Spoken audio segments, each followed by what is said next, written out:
want him out there, and he does too. Jones with pressure. He'll run again. Daniel Jones stumbling forward to the first down. It's the Chin Checkers podcast, all about the fight game. With Mr. Get That Work and Boss Von Dame. Grab your device of choice and tune in. You'll never know what topics gonna get it on the chin. Boxing, MMA, UFC as well. They discuss who got the win, who took the L, who won the belt, who pound for pound, who fell, who ready for war, who got next. Ring the bell.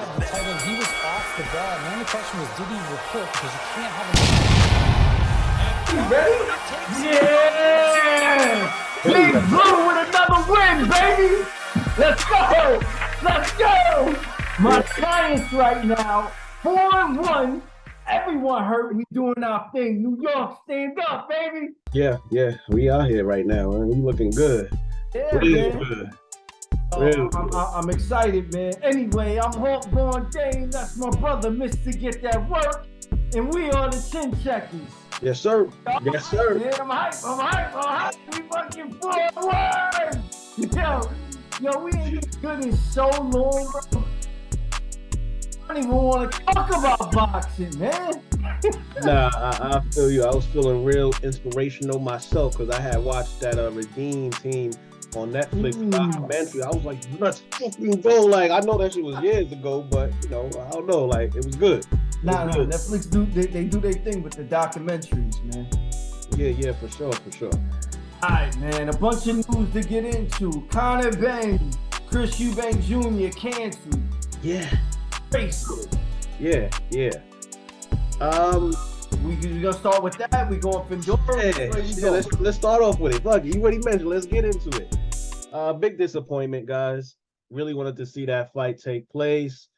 Conor Benn, for those who don't know, got caught with PEDs. He says he's a clean athlete, but, you know, it's not really looking good. So I guess, you know, hopefully the fight still happens. They're talking about postponement, but in situations like this, it just might be canceled. I just want to show this clip real quick of Conor Benn's statements on PEDs a while ago. Potentially that fight between Joshua and Miller being cancelled. How you've reacting as a boxing fan yourself? Well, I just heard it when I got to the gym this morning. I can't believe it. The biggest night of your life, biggest fight of your career, and, you know, you get tested positive for a banned substance. It baffles me. When you see boxers at the top level concern themselves with these sort of issues, especially this close to a massive fight, I mean, does that not concern you as a professional in that field? Well, my nutritionist, think I'm not even, you know, at world level. My nutritionist has a go at me for taking vitamin C tablets if they've not been tested. So the team he's got round him should say, listen, check all your substances. You're earning a few good quid here, and why put that to risk? Potentially. Ooh. So I'm not saying, you know, he took it, but I'm just saying he came up after the criticism and everything, man. And the whack part about all this is, I like Conor Benn. I like him more than I like Chris Bank Jr., but I got Jr. winning the fight. But I like him more. I'm so upset and disappointed at this. Paulie Malignaggi came out and said that he thinks that this is, you know, nothing new. That if you started testing all these athletes, not athletes, but boxers, a lot of them will come up dirty. Yeah. You know, sometimes they take something to mask something else, and it's a little disappointing, but, you know, that's why I give credit to guys like Mayweather, because he was very adamant about testing clean fights, and he was always about that.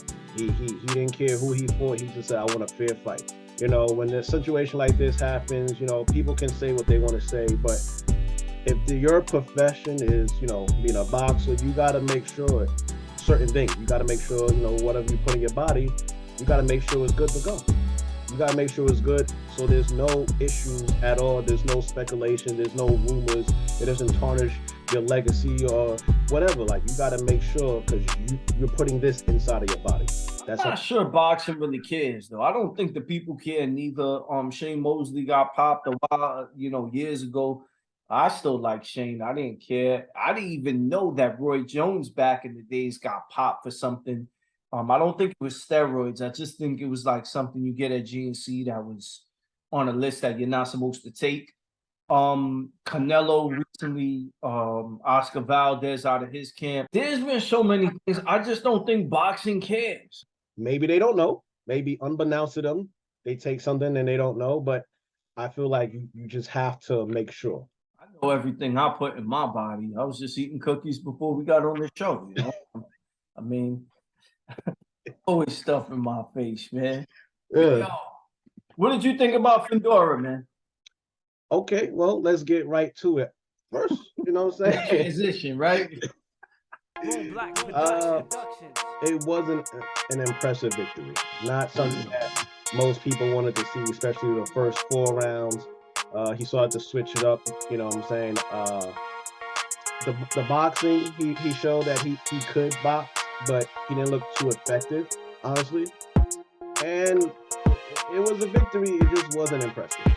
It wasn't impressive. All right, so I hope I don't come off long-winded, but I hate when people say, hey, he's got to reach. You know, he's supposed to use his reach. Well, let's go over the basketball. Dirk Nowitzki could shoot the 3. He shoots the 3 well. Even though he's 7 foot, it doesn't make sense for him to be putting his back towards the hoop and doing hook shots. His strength is his shot. Fundora, when they go, hey, boxing, you know, boxing. He threw like 1,000 jabs and none of them were landing. That's not boxing, you know, that's just you wasting punches. Him using his lathe is weird. It's the mid-range, he throws shots, mid-range, and he's a good inside fighter. Just because you don't throw a jab or use your length doesn't mean that you're not boxing. To me, when they were saying, hey, he needs to jab more, use his length, he wasn't, that's not boxing. That's not what he does well. He's not very agile for being a 6'6" guy. Maybe for a basket, I don't know. Like, he's not agile. So for him to be throwing these long shots, he's not super fast neither. It leaves him more vulnerable to getting countered. Now, if he's in that mid-range part and he's throwing his jab, he can have his safety and lean back. Because he's so tall, they teach you not to pull back. Because he's so tall, it's a safe zone for him. And he's able to counter and stay in his zone. That's, to me, that he should stay. It reminds me of Paul Williams, too. I hate when they go, hey, you got long arms, you should use it. But no, you do what you do well. That's it. Don't throw 1,000 jabs because people tell you you should do this. Had he taken a step back, actually the fight changed when he got close and started dropping bombs. Instantly. In that mid-range point. Instantly changed. Yeah. I mean, I feel you, man. I feel you. A little criticism that I have, which is maybe a little more than you. I don't think he's that great of an inside fighter. I think he surprises people when he fights on the inside, and because most of the time he's fighting somebody shorter than him, they take the fight because he's a tall guy and he's giving you a chance to hit him. So sometimes, you know, he didn't look that great against Ocampo. You know, he got caught with a lot of shots. And even when he fought Lubin, he got caught with a lot of shots. He didn't knock down Ocampo. Ocampo looked hurt every once in a while, a little stunned, but nothing too wobbly. He didn't look, you know, really shaking too much. I think he gets in there with Charlo, and I think he loses. You know, before I was thinking maybe he stands a chance. After Ocampo, I don't think his inside game is that great. And now I'm starting to think maybe he doesn't have that much power. Yeah, I think the power is there, but he didn't do the necessary things. So we talked about how the fight changed from the inside and that mid-range point. He spent a couple of rounds being on the outside. The 11th and 12th round, he was on the outside. The first couple rounds, like the first 3 or 4 rounds, he was on the outside. Those rounds were garbage rounds. When he went in the inside and started fighting inside, it's what he does well. He may not be great at it, but that's what he does well. And the strength is at least being close. He can counter and catch people with the longer arms before they even open up. And he has the safe zone, like I said, being that tall, he can move back. He does get hit a lot, which leads me to think that maybe Charlo knocks him out, but I do think he has the power. The only thing is, I'm not sure if he knows how to use it yet, because there were plenty of times in the fight and the commentators were screaming it. Take a step back, but you're smothering your shots. Yeah, distancing way too great. Yeah, his distancing, it showed me it wasn't too great. He needed to take a step back just to get a little more leverage on those punches, and he probably could have stopped him or stunned him, really wobbled him and put him in danger, but he didn't take a step back. I think he fought a little too close. Little adjustments like that could change the fight dramatically. Yeah, could have went from exciting fight to him stopping him around, I want to see the 8th, 9th, 10th. The ref went to the corner and saw that he was visibly hurt. So it showed that he does have the power. I just didn't think he had the right game plan or the skill or whatever. What bugged me out was after the fight, Ocampo was standing there. Look at his face. He actually thought he had a chance of winning the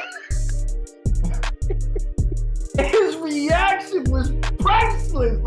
Yo, fam, did you think you was winning this? What was what? Bugged me out. He was sitting there please, I got a shot. I'm like, no, you don't. What, are you kidding me? It was the moral victory of him not being knocked down at all, which made him probably feel like, Fine, but it was a close fight. But did you hear the scorecards? Oh yeah, he won maybe 2 rounds. I don't know if he heard the scorecards, but I definitely heard them. Yeah.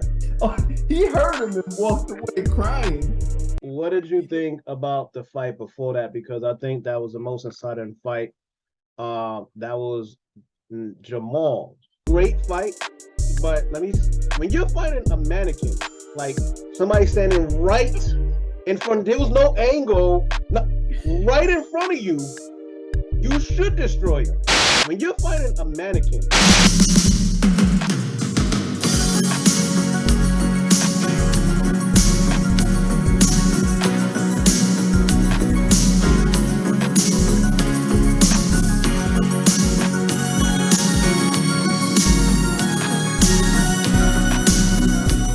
There was no defense, no hand. His hands wasn't up. He wasn't on the angle. He was square. Here, hit me. Here, go ahead, hit me. I want you to. I don't understand the game plan. I don't understand it neither, but I'm glad that fight took place because it wasn't a bad fight for the first fight. But to me, I kind of started falling asleep and that kind of gave me energy. Right. What was it, Adamas? Shout out to him, man. I think he won fighter of the night, man. That was a performance. He went out there and showed his ass, and I actually would like to see him in the ring with Charlo more than I would want to see Fundora in there with the other Charlo.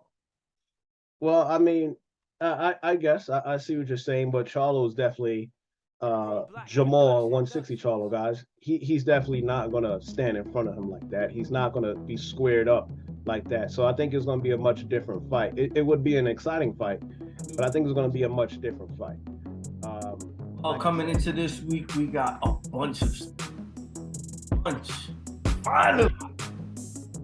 Hopefully no more kings or queens or any dragon, women get murdered or killed or died of old age or nothing. I do not want this fight. Nah, man. Let's go, man. Let's get Claressa Shields in the ring with Savannah Marshall. Let's go. This is female fighting Super Bowl right here. Yeah. And the undercard is dope, man. We got Alicia Baumgartner versus Montiel. I forgot her name. Mayer. I forgot her name. I'm going with the underdog. I'm going with Alicia Baumgartner. I'm going with Claressa Shields. Wait. Did you just call Claressa Shields the underdog? Yes. Oh. She is. Let me explain, because I love her. Everyone knows I love her. Let me explain. She is going across the water to fight their female version of like Tyson Fury. You know what I mean? Okay. Female star. She is the A side of things over there. You're going across the water. Whenever you're fighting someone, if you're the star, you got something going for you. If you don't, you're fighting against that. If you're going to someone else's hometown, you're fighting against that. So it's a lot of things against her. So I would call her the underdog. I think she's the better fighter, but she's not a knockout puncher. I think through her career, she's only had 2 knockouts, and she's gotta whip out Savannah. I don't know if she could win a decision. Wow. Well, thank you for being honest, because I'm going with the other side. I think that Mir and Marshall are both going to win. To me, Mir is a better boxer than Bengali. Like, I think she's a better boxer. Oh, way. Yeah, I think she's a better boxer. And I feel the same way when it comes to Savannah Marshall, I feel like the power might show up in that fight. And, I feel like she might catch, Claressa with a good punch. And, we'll see what happens when, Claressa gets hit with a good punch. But I feel like the power's going to show up in that fight. Yeah, I'm a little worried about that too. In both ways, because both of the females on their side of things over there are bigger punchers than the 2 females, Alicia and Claressa. Right. So I kind of feel the same way. I think Alicia's gonna press people with her boxing. And the thing I'm worried about Claressa, I don't think she's ever faced a female puncher. I remember one fight she got dropped, she got up, girl was tough. I'm just not sure if she ever dealt with a puncher like Savannah Marshall. So yeah, man, some good stuff coming up, man. And Wilder's back in the building. Oh yes, speaking of power, right? Huh? I said speaking of power. Yeah, we got Wilder and Helenius, and I think that's going to be an interesting fight, like you said, like we said before, as long as it lasts, because I don't see that going 12 rounds. Helenius was somebody who was a sparring partner for Wilder when he was training for Tyson Fury's 3rd match, and I don't think it's going to go long, man. I don't think it's going to go long at all. Nah, I don't think so either. I was upset because I bet the knockout with Fundora, he didn't do it, so. Yeah, and I convinced you as well that Fundora was getting this scrub out of here, and he did not. I don't understand. Yeah, also to me, it kind of looked the 11th and 12th round like he coached it, but it is what it is. I know Wilder doesn't know how to coach. He don't even understand that. That's not in his DNA. He is gonna go in there and destroy this guy. Book it. This is the safest bet to bet. Wilder knockout. Yeah. Before we get out of here, hey, this card has been building up pretty well, also because of the undercard. So let's talk about Plant coming back after his loss to Canelo against Anthony Durrell. There's a lot of tension between these guys. They don't really like each other. Somewhat of a grudge match. It could look like, they just promote a fight, but I think they really don't like each other. I see Plant winning that fight. I thought Plant would stop him, but after realizing that Plant really doesn't have power like that, I think this goes 12 rounds and he just outboxes him. I think Plant has enough power if it calls for it. I don't think Durrell is so I think it's gonna be a tough fight, but I think the skill level is slightly in favor of Plant. I give him a close decision. Yeah, close. I think Durrell's tougher than you give him credit for. Sure, that's fair. That's fair. Again, these Durrell brothers, they were supposed to be like the Charlo brothers before Charlos, got to where they at in their careers. They was looking like they was going to be some monsters, but they, had a couple of upsets in their careers, and they kind of fell off. They kind of fell off. So, again, I think it's going to be an easy night for Plant. I thought he would stop him, especially being that Darrell is like. Whoa, you think it's going to be easy? Yeah, especially I thought he would stop him because Darrell is up there in age. He's not a young buck. He's like, I think 38, 39. Yo, you forgetting what Darrell did on his last fight? It's so long ago. So, so long, I don't know. And I know Plant is coming off of a loss, but he's coming off of a loss from arguably one of the best fighters right now. So I don't know. I think it's going to be a stoppage. I think it's going to be 12 rounds, easy for Plant. I think Plant wins. I think that's fair. I think it's going to be close, though. Not close enough for Darrell to win, but close. But I guess that's everything. Also, man, a couple shout outs, man. This weekend, the Metros are starting in New York. So we got a bunch of amateur fighting and what's the gym in Brooklyn? Gleason's. Yeah, so supposed to also have fights this weekend. So if you're not going to the Wilder fight and you're a New Yorker, head over to Gleason's. I got a bunch of fighters that I work with. I don't actually train them, but I help out with them. And there are a bunch of them that are going to be on the card in Gleason's, but I'm not going to be able to make it. I'm going to be in the building for Wilder. But anyway, I'm going to give them a shout out when they get the dub. We can talk about it next week. Yeah, for sure. Highlights, hopefully some of them recorded. But I guess that's it, Playboy. Anything else? Nah, man. You said it all. And hey, again, guys, subscribe, like, share. Appreciate y'all, yo. Fucking New York, baby. I mean, I got Let's go, boy. Giants. Let's go. Get here. Stop it. Later, Playboy. Later, yo.